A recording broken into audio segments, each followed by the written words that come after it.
Bonjour frères et sœurs, comment allez-vous? J'espère que vous allez super bien par la grâce de Dieu. Moi en tout cas je vais bien. Je rends grâce à Dieu pour tout.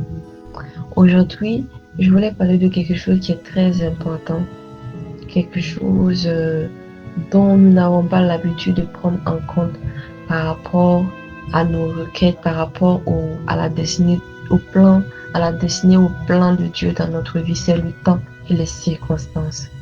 Dans le livre de Ecclésiaste, verset 3, il est écrit qu'il y a un temps pour tout, un temps pour toutes choses sous les cieux, un temps pour naître, un temps pour mourir. Je vais lire tout.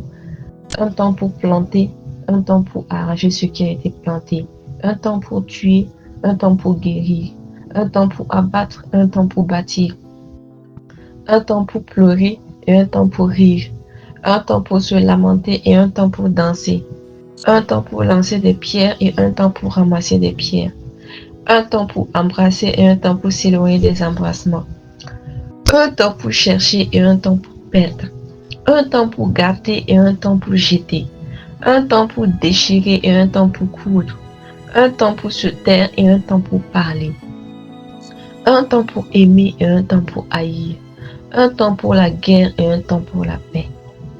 Et dans le verset 11, il est écrit, il fait toutes choses bonnes en son temps. Dieu fait toutes choses bonnes en son temps.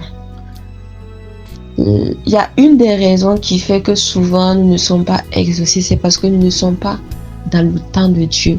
Et les circonstances ne sont pas réunies en notre faveur. Parce que le temps, ça fonctionne aussi avec les circonstances. Quand Dieu change les temps dans votre vie, il va aussi changer les circonstances. Donc, c'est peut-être la raison pour laquelle jusqu'à présent, vous n'êtes pas encore exaucé. Peut-être parce que le temps et les circonstances n'ont pas encore été changées. Vous n'êtes pas encore dans le temps de Dieu.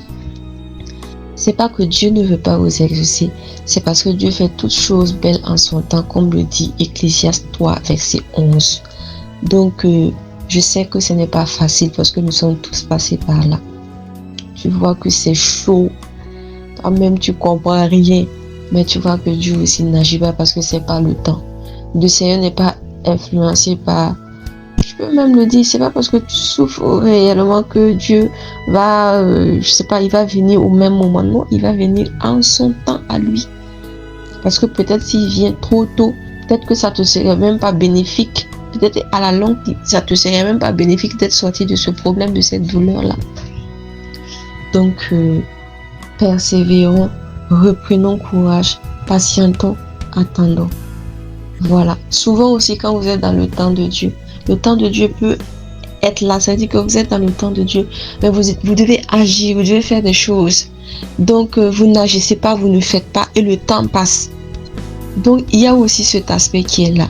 Donc, je voudrais exhorter toutes ces personnes qui ne sont pas encore dans le temps de Dieu et qui savent, parce que c'est pas tout le temps que c'est le temps qui pose un problème.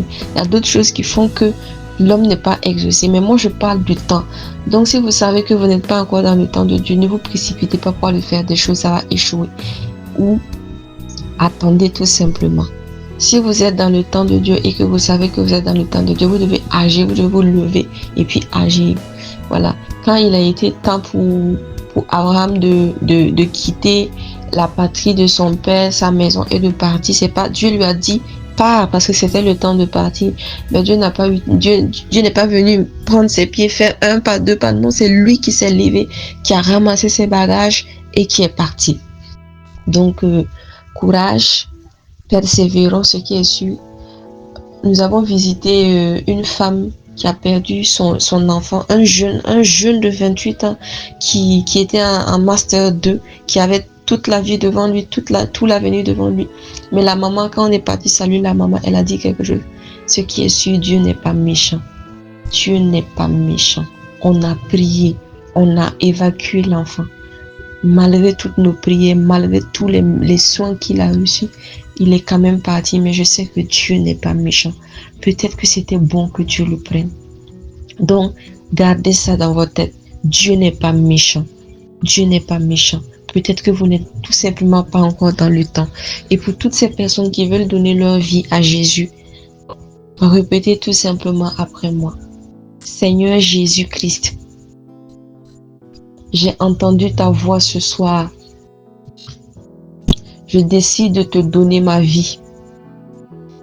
Je t'accepte comme Seigneur et Sauveur personnel. Je crois que tu es mort pour moi et que Dieu t'a ressuscité. Je te donne ma vie. Écris mon nom dans le livre de vie.